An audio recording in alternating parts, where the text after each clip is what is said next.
Now, a few people have asked me about my story.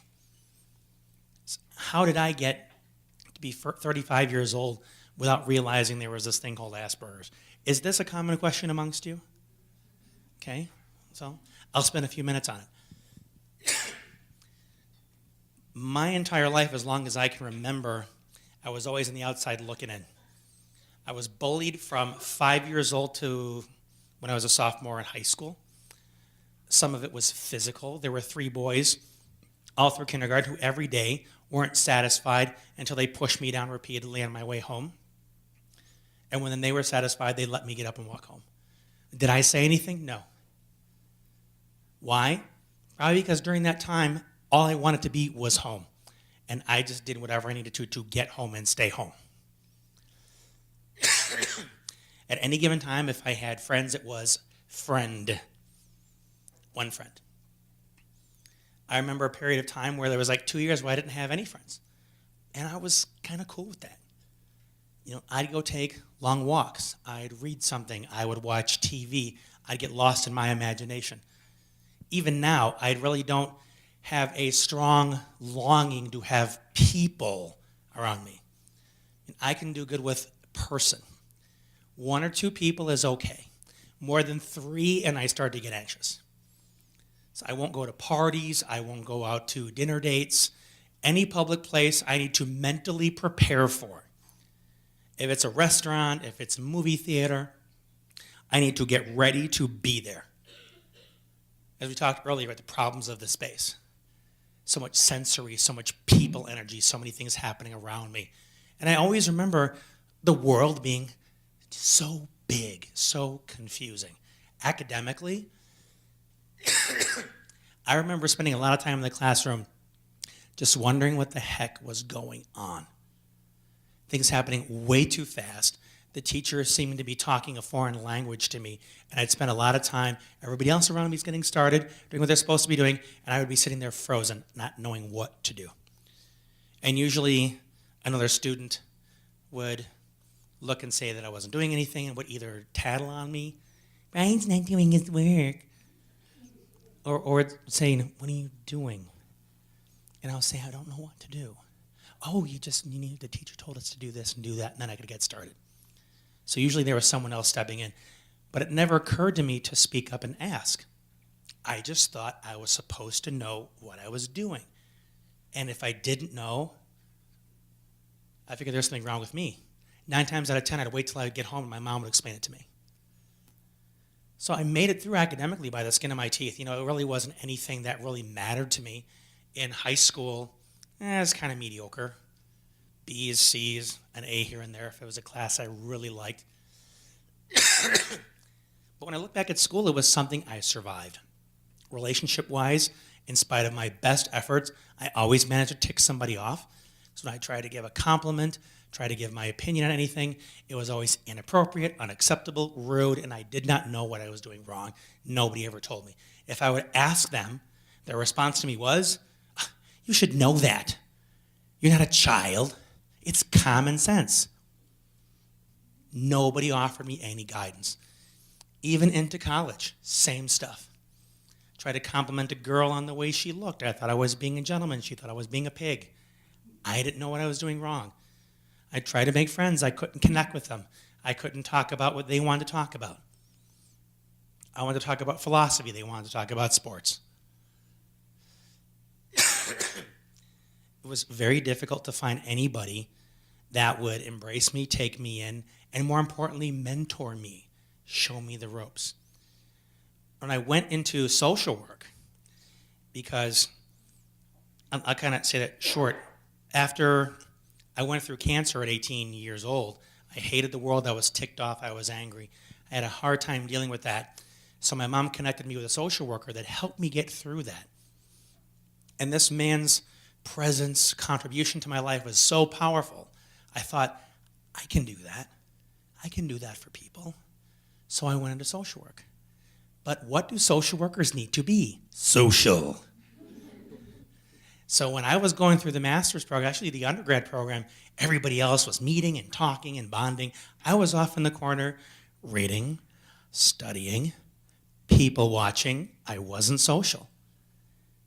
It was so offensive to some of them. I was accused of being arrogant and all kinds of other stuff. They made assumptions about my intentions and about my character simply because I wasn't doing what they thought I needed to be doing. And it got to be so difficult to be in that program. I actually left it for 5 years. And then at one point when I was hopping through different jobs, realizing that I was miserable. By that time I was married to someone just as nerdy as myself, who also didn't have too many friends and didn't know how to socialize, and we were both kind of lonely and got married for the wrong reasons, except for our 3 boys. So that marriage ended, and I'm now finally married to the person I should have been married to the whole time, but we don't always get it right the first time, do we? And I realized while raising small kids that the kind of jobs I had would not provide for my family. So I did some soul searching and realized, social work is still what I want to do.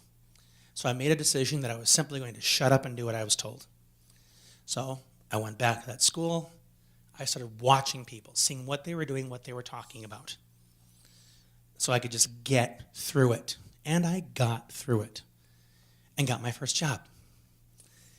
And while everybody else was playing office politics, I was asking the question, why are you putting up with that? What's that about? Why do you let a person talk to you like that? And I began speaking up. And my designated mentor was always pulling me aside saying, you can't do that. Leave it alone. But it's wrong. It doesn't make sense. You don't get it. That's just how it works. Don't worry about it. So I had spent a lot of time being reeled in, because anything that would defy logic, I would jump on it. Somebody was asking me to do something completely absurd I didn't understand. That doesn't make any sense. Why do I have to do that? No, that's ridiculous. And everybody else is around me watching me in awe for daring to break the power barrier, the unspoken bureaucratic line that you just have to suck it up whether you hate it or not. I just spoke up. Didn't make sense to me. I spoke up. So did that for many years. Hated my job. Did it anyway because I had a family to support. And then we had our first child. He was just as precocious, just as eccentric as dear old Dad. And because we didn't socialize very much, I didn't see, there weren't really any opportunities for him to bump up against any social situations that might cause him problems. He interacted with his cousins. He interacted with his parents. He interacted with his grandparents. He got very comfortable with them. And ironically, with his grandfather being who he is, with the family members being kind of quirky, go to my parents' house today for any holiday, and this is how we spend our time. You either have something you're reading, something you're watching, or some kind of handheld device you're playing with. Are you talking to each other? No. That is family time at my house. We grew up not talking to each other. Thanksgiving, you get your food and you sit down. When you're done eating, you go home. My brother brings his girlfriend over. Are you guys mad at each other? No, this is just what we do. We don't bond that way. A bunch of spectrumites. It's physical proximity is it. I feel so close to you right now. That's kind of how it worked. So I spent the majority of my life socially, having a friend here, a friend there. A lot of them that kept me around really appreciated my sense of humor. And that's what ultimately endeared me to people, I think. Because I could spend a lot of time just sitting back, being quiet, making funny observations, making people laugh, and that was enough to have me around. The girlfriends I had was pretty short-lived. I could kind of endear myself to them, but in terms of the relationship maintenance stuff, I had no clue. I can't tell you how many phone calls I got from girls where they were crying thinking I was mad at them. So, what makes you think I'm mad at you? Well, you haven't called me in 2 days. I didn't have anything to talk about. And I was told that there was a problem with that. That you're supposed to call and ask, how are you? I was thinking about you today. I just wanted to say hi. It never occurred to me, literally never occurred to me to do any of that stuff. Because that's what you do in relationships. For me, you talk to somebody because you had information you needed to give or information you needed to get. That was it. You didn't talk to someone just to talk to them. So when I began diving into learning this whole connection thing, how relationships worked, I learned about attending. I learned about the key importance of reminding somebody else that they matter to you. The way they matter to you is by giving them attention, by making those simple phone calls saying, "How are you? I'm thinking about you."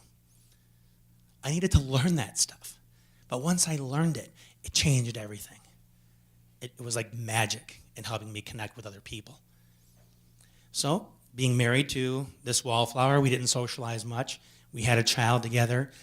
We still didn't socialize much. So there was no opportunities to see that he might have some challenges. Then he got into first grade. Then this pattern of behaviors began to emerge that we'd never seen before. And we didn't hear about it for about 3 months. That he was an obsessive timekeeper in the classroom. That he insisted on knowing what was going to happen, when it was going to happen, how long it was going to happen, and if it didn't happen that way, he chewed out the teacher in front of the class. "You're a liar, you promised, you said this is how it was going to happen." He really didn't play well with the other kids, very socially awkward. And when it finally came out during a field trip, they went to go tour an old one-room schoolhouse. And there was an unexpected visit from an 80-year-old gentleman who was one of the students there. So they asked him if he would share some of his experience with the kids. This was an unplanned diversion from the established and agreed upon itinerary. So the kids sat down. The elderly gentleman began talking, but halfway through it, and this is the teacher reporting this to me, my son stood up, turned around, looked at her, and began screaming, "This is an unplanned change. This is boring. I hate this. I can't stand this. I want to go home right now." She said she had a hard time containing the laughter because she agreed with him. But she also realized at that point that he had needs she was unable to meet without further authorization, quote, IEP. So she called me in the middle of my workday and began describing these behaviors he had been exhibiting for the past several months and keeping it to herself because she was trying to manage it. And I knew enough through my social work training to know what she was getting at. She was listing his inflexibility, his obsessive timekeeping, his difficulty with change. And I kind of jokingly said, "So what, you think he's somewhere on the autism spectrum?" And she says, "Yeah, I think maybe he is." So it took me a second to catch my breath, and then I asked her, "What do we do now?" And she said, "Well, I've got to, write these reports and submit these documents, and then we'll have a meeting with the problem-solving team," is what she called them. That was an oxymoron if I ever heard one.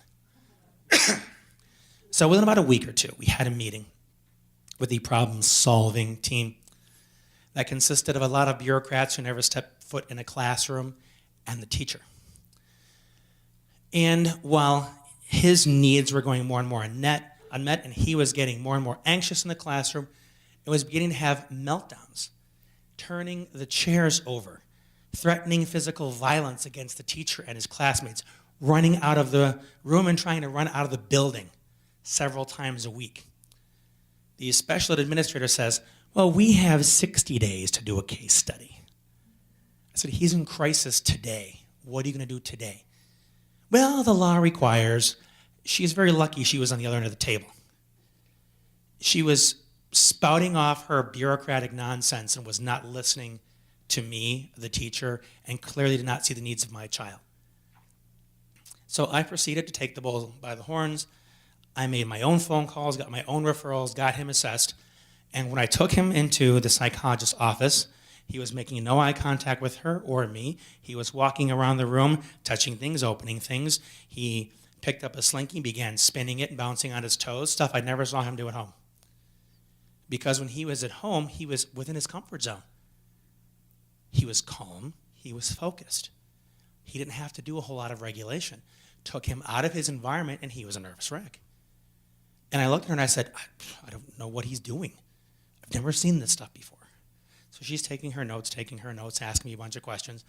Says, "Well, this is Asperger's syndrome." "Well, what the heck do I do now?" Well, she gave me some guidance on how to go back and talk to the school and say what he needed.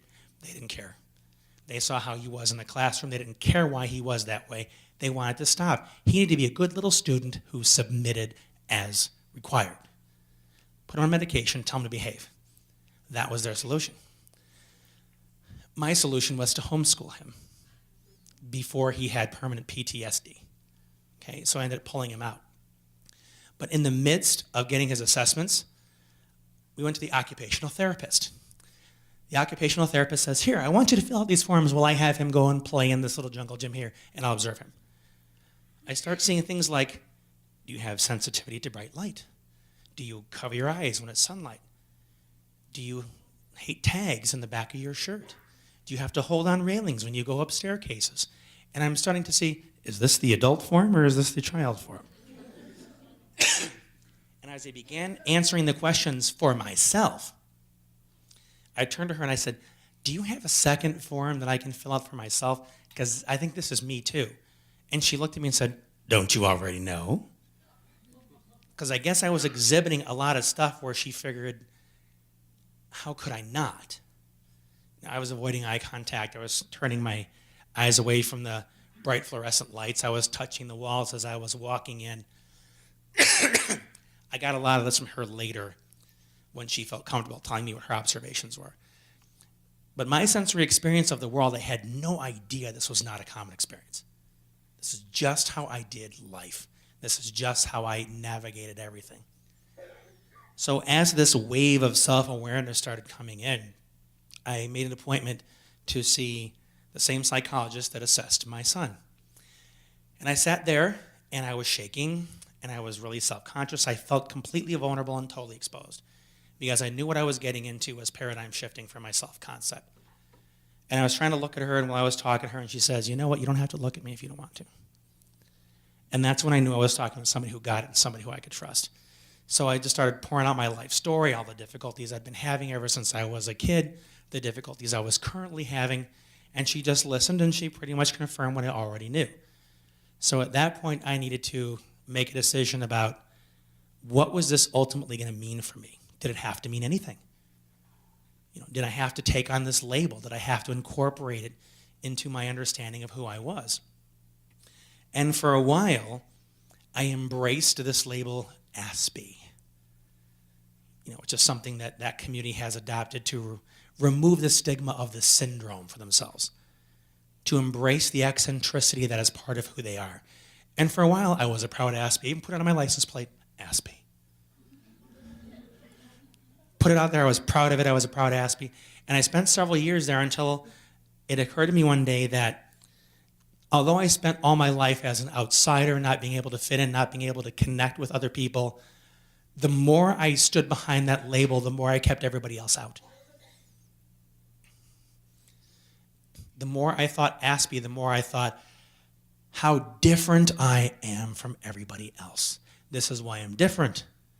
This is why I can't relate to you. This is why you don't understand. This is why you don't get it. And that was the conversation that community was having. We need to sit down and talk about how everybody doesn't understand, how everybody doesn't get it, how everybody's clueless, all those neurotypicals out there.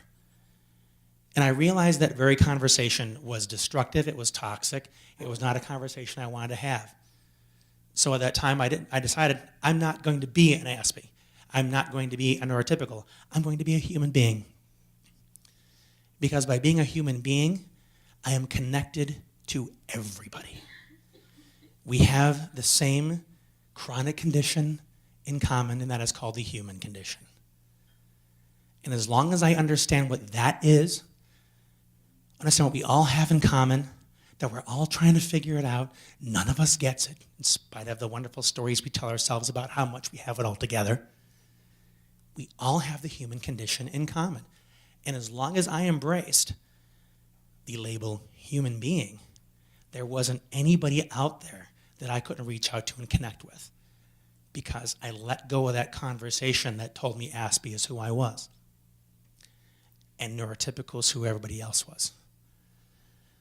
And that realization was far more liberating for me than the realization that I was somewhere on this arbitrary autism spectrum that a bunch of psychiatrists sat together and decided existed. Anybody else have a headache after that? Does this all make sense? So that's where I'm at now. And of course, this is a journey. I mean, we're all in this process. Who knows how I'm gonna think about this next year or 5 years from now? This is where I'm at today. And whenever any of my boys bring up well, it's because I have autism that I can't do that. So no, you can't do it because you don't have the strategy yet. That's why. So if someone says I can't do it because I'm a guy, really? When did you make that decision? I can't do it because I'm dyslexic. Really? When did you decide that? Says who? Everybody here familiar with Virgin Mobile, Virgin Airlines? You know who started all that stuff? Richard Branson. Didn't go to college, barely made it out of high school, and he's a dyslexic. He's also a multi-billionaire who owns about 800 companies. Do you think he believes in the word can't? He's one resourceful individual that also realizes if he can't figure it out, he'll find somebody who can. He'll align himself with them. He will borrow their gifts while he shares his. You know what we call that? We call that life. We call that leveraging each other's strengths. That's part of the human condition. It's not about sitting around assessing all the things you can and can't do, finding reasons not to take risks, not to take chances, and not to be vulnerable with each other. Oftentimes, these labels give us permission to be stuck, and people will often use it for that reason. The label cannot tell you who you are. At best, the label should only be used to tell you where you're at. Oh, your child has autism. Okay. Tell me what that means for my child now. And then I will tell you where my child's going to be in 5 years and 10 years. And if you're not going to help me get my child there, you're fired. That's just my 2 cents. Any questions on that? I try not to monologue. Why'd you let me do that? So, thoughts, questions, comments. And feel free to ask me personal questions, okay? I did for a while. Kind of homeschooled my oldest off and on when I felt that the system was simply incapable or unwilling to support him. We homeschooled him for the past 6 months because the bullying situation got so out of hand he became suicidal and didn't want to go back to school. So we pulled him for the remainder of middle school. And he's decided, we moved to a different community, he's decided he wants to try the high school. So I let him know that one of the last things I want to teach him is that when the going gets tough, Dad can simply run in and rescue him. So I said, if you're going to do this, we're going to do this whether it's hard or not.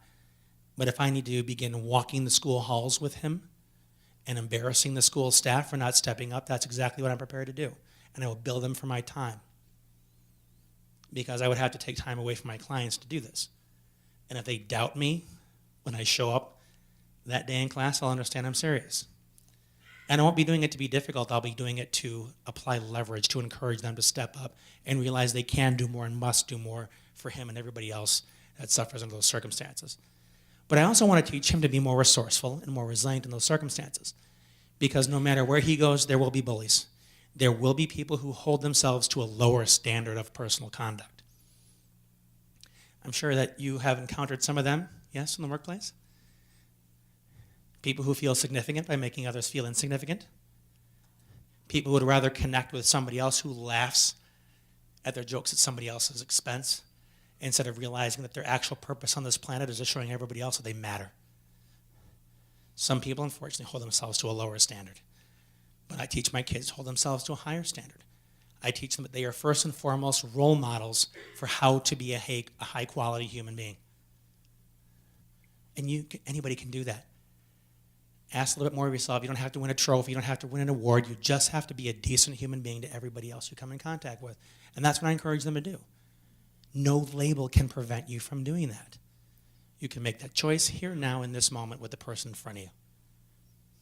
That's what life is, and that's what I teach my kids. They are role models first and foremost. Role models for how to be a decent human being. How's that for a tangent? Questions, comments? Okay.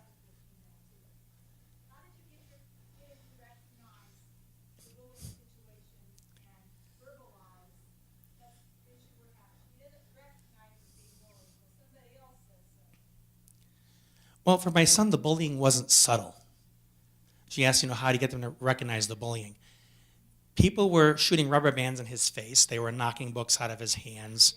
It was really, really obvious. He was being victimized. And you know why he was being victimized?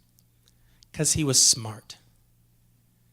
Because the teachers approved of him. Because he was well-mannered and cooperated in class. Because he raised his hand. Because he knew the information. You know what the bullies were doing? They were punishing success. That's what a lot of bullying is. It looks to people that are doing well and wants them to feel bad about it.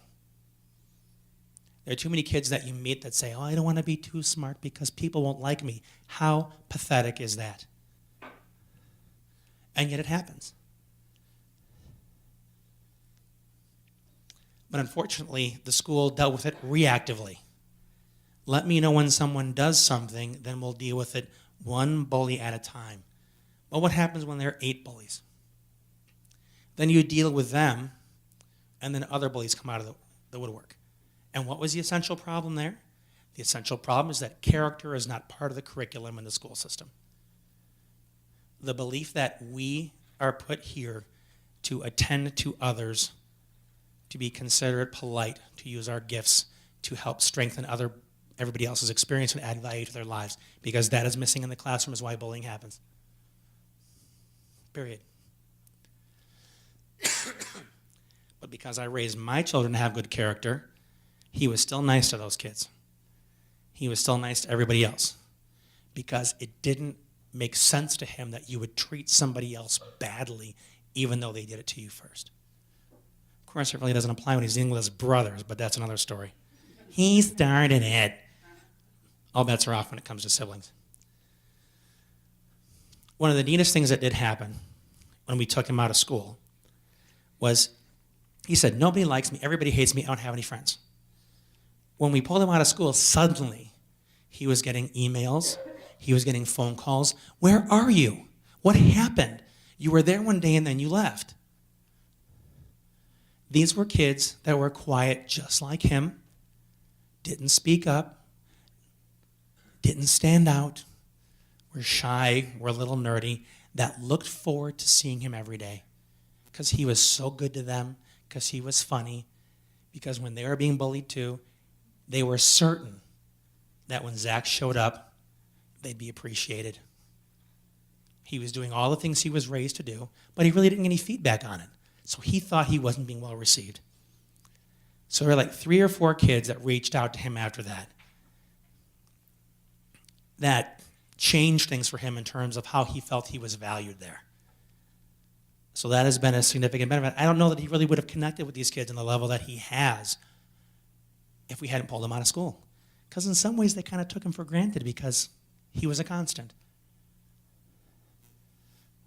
And one of them, he's on the Skype with every night. A girl. And they have expressed a desire to experiment with dating. Again, I don't think this is anything that would have happened had he stayed in school, because they're both shy, they both wouldn't speak up. So it's interesting how you can turn lemonade out of lemons in certain situations. But it's not good, bad, right, wrong. It's part of his journey. These are certain events that have occurred. We made certain decisions about how we were going to manage it. And then there are all these outcomes that occur as a result. Whether you sit back and ask yourself, well, I wonder if it would have been better if we stayed in. If we took him out, did we take him out sooner? Should we have kept him in longer? Don't ask yourself those questions. The only questions you need to ask yourself is, what's next? Where do we go from here? Because second guessing the past doesn't teach you anything. It teaches you to feel regret, feel guilt, and all kinds of negative stuff you can't use. You make the decisions you do the very best you can in the moment with the information you have. But if nothing else, you keep moving forward. That is resilience. Keep getting up, keep moving. Questions, comments? Yes. I think that we should teach our children to be more mentors, like some regular ed. I mean, we all have strengths. Each of us teach another child. Yeah, teach our kids to be mentors. How do you think you teach them to be mentors? How do you teach it? Louder? The way you teach it is by modeling it. You act as though you are being watched. You act as though you are a role model for your children. You take 100% responsibility for everything you put out there. And when you let them know that's how you're walking, that's how you're talking, they'll begin to model that too. They'll take on the same level of responsibility.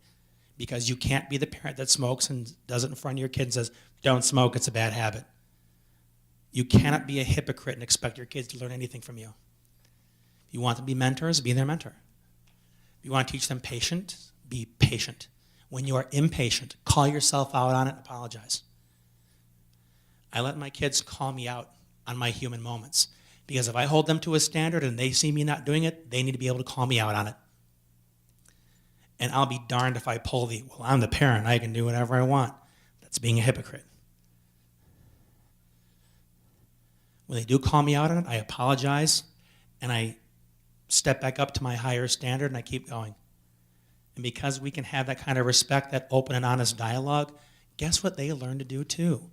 Be better human beings who realize they can have imperfect moments, and it doesn't make them a bad person, it makes them human. If you be their role model, you teach them to be role models for others, they realize they have a responsibility to other people. That's how you do it, you model it. You can't just ask for it. You must do it. So when you think of the total experience cycle, what must you think, feel, how must you hold yourself, and what actions must you take to be that way? If you're consistent, if you're congruent, you do it with your kids, you'll be amazed who they become. You look at my kids today, and when we go to their IEP meetings, they're looking less and less like they're on the spectrum. And you know what? I don't care. Because what I'm seeing is growth. I'm seeing people that are maturing. I'm seeing that they're achieving, that they're developing more skills. And even if there's an area where they haven't developed a skill, have they developed the ability to be okay with that and reach out to somebody else that has that skill so they can partner with that person and move forward? If so, yay.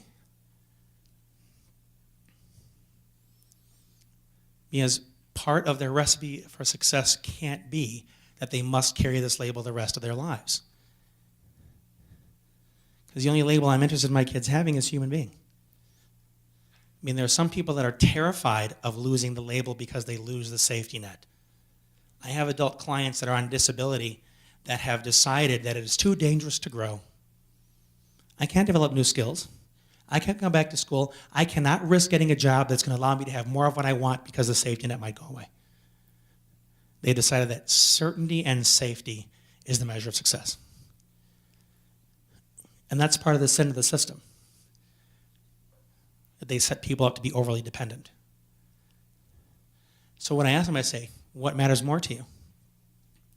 Living in fear that you might lose something, or living in the confidence of knowing that you can do it no matter what? Because you have the skills, you have the resources, you have the network around you to pull you through anything. Which would you rather have? But if you want the latter, you have to work for it. Because it's amazing some of the things that my wife and I have been able to get through in our lives because of the people around us that helped us. Family, some close friends. A network that we created very strategically because we knew where we were not strong and where we needed people that were strong. And we brought those people into our lives. So when we fall in those areas, we know who to go to. And those people in our lives also know what we're good at. So when they fall and need us, we step up. No hesitation. Why? Because that's what relationships are. Reciprocity. Give and give. Questions? Comments? Okay. Everybody hear that?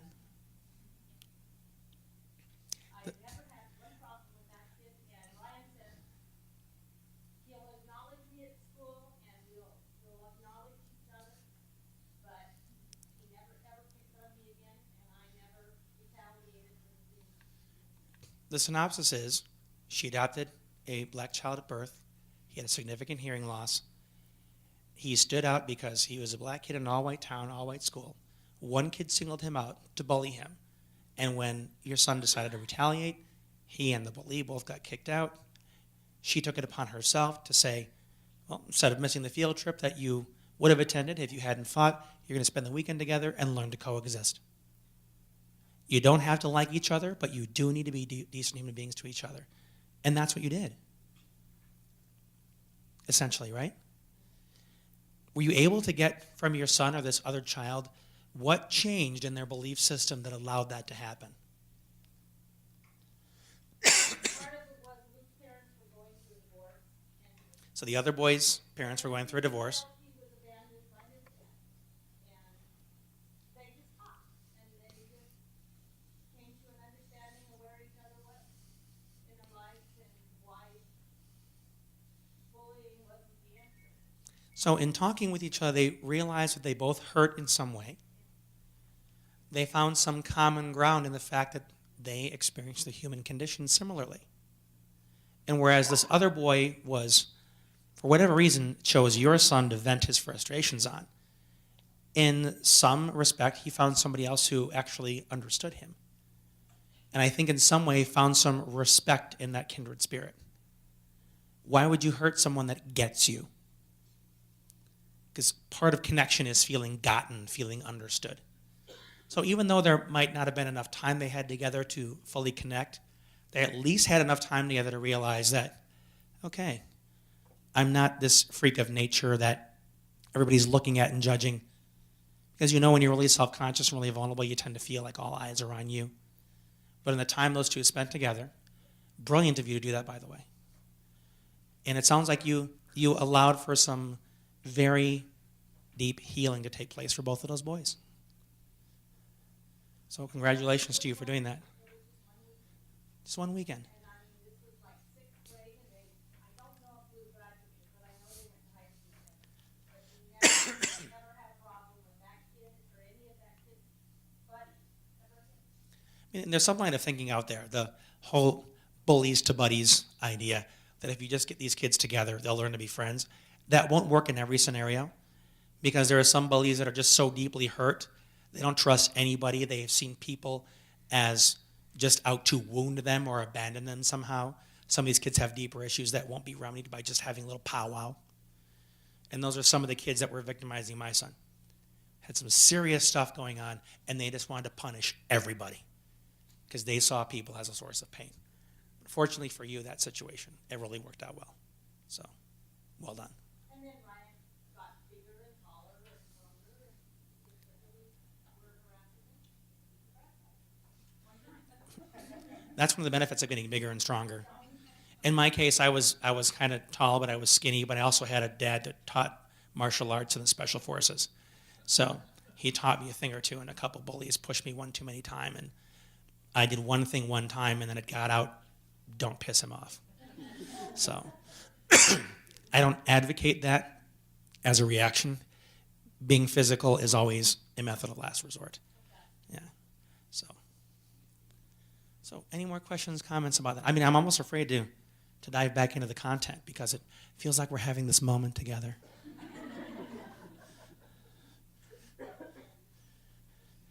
Okay, well, always feel free to raise your hand and ask some more stuff, especially if I'm not giving you content for the unique area that you work in your lives. You must ask. If you do not ask, you do not get. Okay? And case in point, I'll get to you in just a second. I did a training a few months ago for an entire auditorium full of teachers. And one lady came up during one of the breaks and said, you haven't talked at all about this group of kids and this group of kids, whatever. And I said, oh, you're right about that. She says, and I work with these kids all the time, and you haven't said anything about this. I said, how many questions have you asked? She said, none. I said, well, that's why you haven't got any of that information. Oh, well, I'm not comfortable raising my hand in front of others. You're a teacher, right? And because it was just her and I kind of called her out on that. I said, do you grade for class participation? Yes. Why do you grade on class participation if you're not willing to do it yourself? I said, you need to realize that you are in a room full of people that are here to learn. They will not fault you for not being the smartest kid in the room, because that's not your job today. You're here today to learn something. If you do not raise your hand, you won't learn it. And anybody else around here that raising their hands, they see you raise your hand, they expect it. Heck, I'm not the smartest kid in the room. I know my experiences. That's it. I've learned today from yours. I'm grateful for everybody that has raised their hand and shared something that helped me and helped everybody else in this room. So we are in the same place, on the same page. There's all something we do not know. We will not know unless somebody else speaks up and gives us that information. Okay?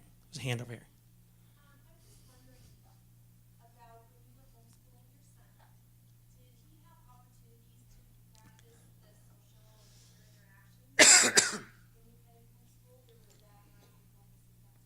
She asked if my oldest son, when we homeschooled him, if he had social opportunities.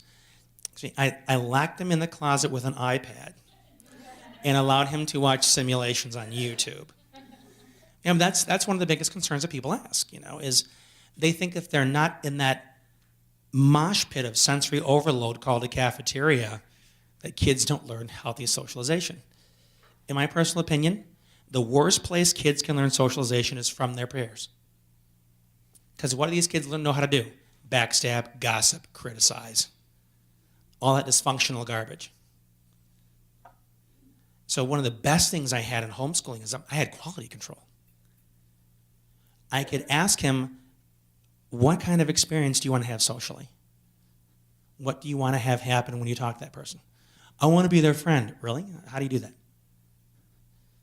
My middle boy would just say, walk up, want to be my friend?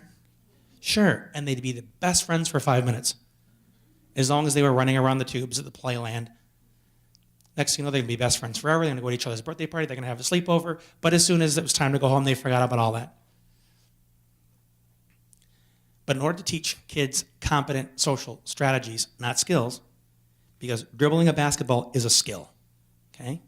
But if you can't do it while playing a game, you can't use it. You need to be able to take that skill and have a strategy for how to implement it real time in context. Kids need strategies, not skills, okay? So I was able to ask him, who do you want to approach? What's your outcome?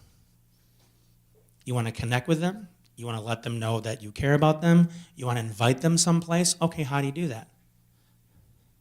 And one thing that's really cool is when you know your outcome, you know what you want to accomplish, you don't need to remember scripts. Because scripting is mechanical. Scripting are skills. When I say this, you say that. When I say this, you say that. It's not a conversation, it's a tennis match. When you know what your outcome is, all of a sudden, the words come. If you want to invite someone over for a sleepover, how would you let them know that? Oh, I would say this. Did I tell you to say that? No, it just makes sense to say that. Okay, is there anything they need to say to you? Yeah, they need to say this. How are you going to get that information from them? I'm going to ask them this question. All that came from a kid who supposedly doesn't know squat about social strategies because he knew his outcome. As opposed to someone else sitting down with some preconceived notions about what it means to have an effective social interaction and tell them what the script is. They don't know what their outcome is, they're just doing what they're told. Well, Mr. Psychologist told me this is what I'm supposed to say. Mr. Social Skills teacher said this is how it's supposed to go. And if the other person across me doesn't do their part and doesn't say what they're supposed to say, as it was predetermined in a script, I'm going to shut down. But if you know what your outcome is, even if the person across from you changes the script, you still know your outcome. So you can continue to go after it. Continue to self-advocate, let the other person know, okay, well, maybe I'm not speaking clearly. I know what my outcome is. I'm not getting there yet. Let me give more information or ask more questions to get there. We'll talk more about that as we go, by the way, because there's a specific strategy for how to do that.